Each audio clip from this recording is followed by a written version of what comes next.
की तरफ से हाल ही में बजट पेश के दौरान सबसे बड़ी अपडेट सामने आ रही है। दरअसल बीएसएनएल को हाल ही में फाइनेंशियल ईयर 2024-25 के यूनियन बजट पेश के दौरान लगभग 82,916 करोड़ रुपए का एलोकेशन दिया गया है। क्योंकि आप लोगों ने और अन्य मोबाइल यूजर्स ने जिस तरीके से बीएसएनएल का साथ दिया है और जियो का बायकॉट किया, उससे सरकार भी काफी ज्यादा इन्फ्लुएंस हो चुकी है और सरकार ने कोई छोटा मोटा नहीं बल्कि बीएसएनएल को 82,916 करोड़ यानी कि लगभग 83,000 करोड़ रुपए का फंड एलोकेट कर दिया है, जिससे अब बीएसएनएल की तरफ से जिन जगहों पर 4G नेटवर्क नहीं पहुंचा, वहां पर टावर को लगाने के साथ साथ ऑप्टिकल केबल बिछाने का काम शुरू किया जा रहा है, ताकि बीएसएनएल का सस्ता इंटरनेट भी मिल सके और अच्छी स्पीड भी देखने को मिली। यानी कि यह बात अब साफ हो चुकी है कि जिस तरीके से पिछले 2 हफ्तों में रिलायंस जियो के ओनर मुकेश अंबानी ने अपनी मोनोपोली यानी कि मनमानी लोगों पर चलाई है, उससे अब भारत सरकार भी एक्शन में आ चुकी है और इन्हें अब जवाब देने के लिए बीएसएनएल को दोबारा से मोबाइल यूजर्स के सामने खड़ा कर रही है। फिलहाल आपको बता दें कि जैसे ही बीएसएनएल को सरकार की तरफ से फंड एलोकेट किए गए, वैसे ही रिलायंस जियो ने अपनी चाल चलते हुए कुछ प्लान्स को सस्ता कर दिया। लेकिन अब जियो चाहे जितने भी लोगों को लुभाने की कोशिश क्यों ना करें, अब मोबाइल यूजर्स जियो की चाल में तो बिल्कुल भी नहीं आने वाले। तो आखिर बीएसएनएल को सरकार की तरफ से जो फंड मिला है, इसका इस्तेमाल टाटा और बीएसएनएल किस तरीके से करने जा रहे हैं और जियो की तरफ से कौन से प्लान सस्ते किए जा चुके हैं, इस वीडियो में हम आपको बताने वाले हैं। लेकिन आगे बढ़ने से पहले कमेंट बॉक्स में बीएसएनएल की घर वापसी के लिए बधाई देकर चैनल को सब्सक्राइब जरूर कर लीजिए। देखिए, पिछले 2 हफ्तों में जिस तरीके से प्राइवेट सेक्टर की तीनों टेलीकॉम कंपनियां जियो, एयरटेल और वोडाफोन आइडिया ने अपनी मोनोपोली भारत के करोड़ों देशवासियों पर चलाई है, इससे सभी मोबाइल यूजर जियो को लेकर पूरी तरह से विरोध कर रहे हैं और इसमें सरकार की भी कहीं ना कहीं गलती निकाली जा रही थी कि सरकार ने ही बीएसएनएल के नेटवर्क कवरेज को बढ़ाने के लिए बराबर फंड एलोकेट नहीं किया, जिससे बीएसएनएल डूब गया और इसी के कारण यह प्राइवेट सेक्टर वाली कंपनी अब भारत के लोगों पर अपनी मनमानी चला रही है। लेकिन भारत सरकार को ऐसी बातें सुनने में आ रही है तो वह पूरी तरह से एक्शन में आ चुकी है और जब इसी बीच 23 जुलाई को बजट पेश होना था, तो इसी बजट में अकेले टेलीकॉम सेक्टर के लिए 1 ट्रिलियन का फंड एलोकेट किया गया है, जिसमें से बीएसएनएल को अकेले लगभग 83,000 करोड़ रुपए का फंड मिला है। और जब से बीएसएनएल के खाते में सरकार के द्वारा यह पैसे ट्रांसफर किए गए हैं, तब से एक नई लहर देखने को मिल रही है और जब सरकार का खुद साथ मिल रहा है, तो बीएसएनएल और टाटा दोनों मिलकर सस्ता इंटरनेट प्रोवाइड करने के लिए फिर से एक बार अपनी कमर कस चुके हैं। लेकिन अब यहां पर सवाल उठता है कि बीएसएनएल और टाटा मिलकर इस फंड का इस्तेमाल किस तरीके से करने जा रहे हैं। फिलहाल उससे पहले आप इस रिपोर्ट को देखिए, जो कि कुछ घंटे पहले निकलकर आ रही है, जिसने जियो, एयरटेल और वोडाफोन को चौंका कर रख दिया है।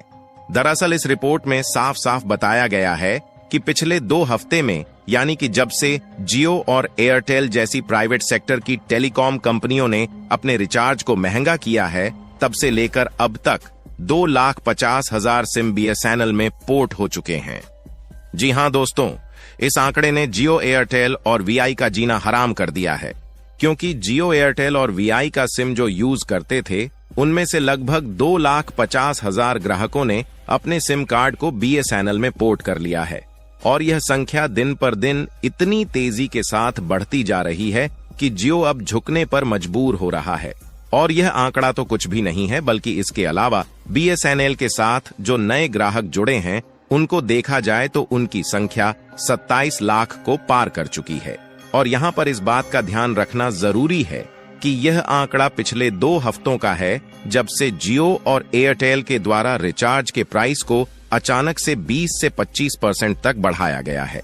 यानी कि मोबाइल यूजर्स की जियो के प्रति इस तरीके की नाराजगी दिखाई दे रही है कि मानो अब जियो की छुट्टी ही होने वाली है। और बजट के तुरंत बाद जियो को इतनी ज्यादा घबराहट होने लगी कि जैसे ही फंड सरकार की तरफ से बीएसएनएल के खाते में ट्रांसफर किए गए, वैसे ही जियो झुकने पर मजबूर हो गया और उन्होंने अपना पुराना 349 रुपए वाला प्लान फिर से लागू कर दिया, जिसमें 2 GB पर डे इंटरनेट के साथ अनलिमिटेड कॉलिंग दी जा रही है। लेकिन बाकी के जो प्लान है उसमें कोई भी परिवर्तन नहीं किया गया और जियो एक हिसाब से लोगों को दिलासा देने की कोशिश कर रहा है। हालांकि जिस तरीके से लोग जियो की चाल समझ चुके हैं और बीएसएनएल के साथ जुड़ रहे हैं, उससे जियो की अब यह कोशिश भी नाकामयाब होने जा रही है। चलिए बात करते हैं कि बीएसएनएल और टाटा मिलकर इस 83,000 करोड़ रुपए के फंड का इस्तेमाल किस तरीके से करने जा रहे हैं। पहले आपको यह बात कंफर्म कर दे कि 83,000 करोड़ रुपए अकेले बीएसएनएल को मिले हैं, जबकि भारत के पूरे टेलीकॉम सेक्टर को बढ़ाने के लिए लगभग 1.27 लाख करोड़ रुपए का बजट दिया जा चुका है। और टेलीकॉम सेक्टर में इस बार भारत सरकार और बीएसएनएल मिलकर काम करने जा रही है, जिसमें सबसे पहले भारत के लगभग सभी गांव तक ऑप्टिकल फाइबर केबल बिछाई जाएगी, क्योंकि सरकार को मालूम है कि गांव तक इंटरनेट की पहुंच बहुत जरूरी है। इसीलिए सरकार की तरफ से यह कहा जा चुका है कि आगे भी चलकर बीएसएनएल के बजट को और भी ज्यादा बढ़ाया जाएगा। फिलहाल इस बार भारत के गांव-गांव तक सस्ते और हाई स्पीड इंटरनेट पहुंचाने की बात करें तो इसको भारत नेट योजना का नाम दिया गया है, जिसके लिए पिछले साल लगभग 1500 करोड़ रुपए का बजट दिया गया था, जिससे आपने देखा ही होगा कि इस समय कई शहरों में बीएसएनएल के 4G नेटवर्क उपलब्ध हो चुके हैं।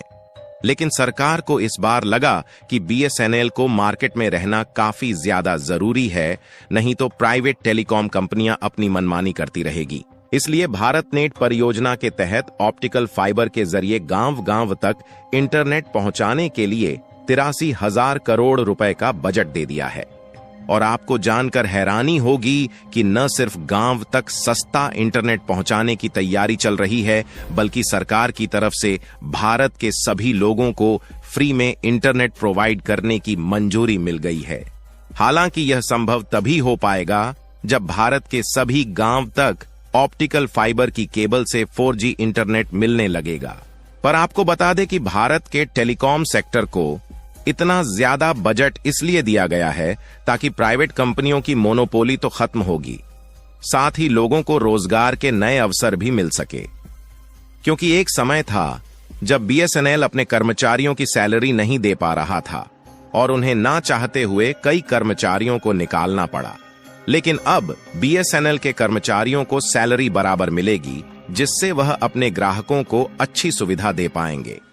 और आपको यह भी बता दें कि बीएसएनएल का 4G जियो, एयरटेल और वीआई की तुलना में बिल्कुल अलग है,